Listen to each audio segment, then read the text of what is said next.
What up, Internet? Kurt here, geeking out on J.J. Abrams, the director of the new Star Trek Into Darkness, as well as the upcoming Episode 7 of Star Wars in 2015. The fact that he is directing both is insane, but it's not completely unprecedented. The two series have had some overlaps in the past, but first, let's talk about J.J. I think it's easy to see why he's the man for the job. Look at what he did with Star Trek. That franchise was dead in the water before 2009. Nemesis came out in 2002, was absolutely terrible, and Enterprise was canceled in 2005. There wasn't anything going on with Star Trek. J.J. comes in there, makes it an awesome action movie in space, then all of a sudden Star Trek is back on track. Sure, some of the diehard fans were a little upset with the liberties that he took in the story, and there were some haters out there who did not like his use of the lens flares. The lens flare joke is played, okay? Stop making it. When it was announced that he was going to direct Star Wars, people wouldn't shut up about it. Oh, it's hilarious. Ugh. I, for one, was pumped the day that Lucas sold to Disney, because it meant that we get a Star Wars movie that he didn't make. And this is the best case scenario that J.J. Abrams is going to be the one to make it. It is funny, though, how the same guy is now behind both franchises.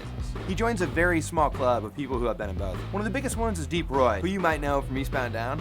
It's me! But he played Droopy McCool in Jedi and Keenzer in Abrams' Star Trek. Me. Get it! Shut up! But here's a really cool one. Felix Sela was on the unaired pilot for the original Star Trek. Around the same time, he played Cousin Ned on the Addams Family.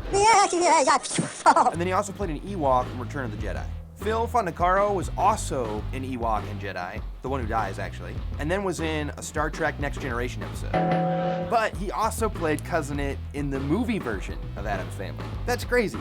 These double dippers aren't just in Star Wars and Star Trek. Just look at Albert Finney and Ryan Reynolds. Albert Finney, who is not Brian Cox by the way, common mistake on my part, was in Bourne Ultimatum and Legacy, which was in 2012, the same year that he was in Skyfall with James Bond. Nice to see you, too. And then Ryan Reynolds, he played Deadpool in Marvel's X-Men Origins Wolverine. 2 years later is in a DC movie playing the Green Lantern. Now both those movies were terrible, so I don't think people really cared about it. I know, right? I hope they get Wolverine right this year though. Or, I'm sorry, the Wolverine. But before that in July, we got Star Trek Into Darkness, which I know JJ is gonna crush. It's gonna be awesome. Lens flares or not, shut up about them. Just enjoy the movie.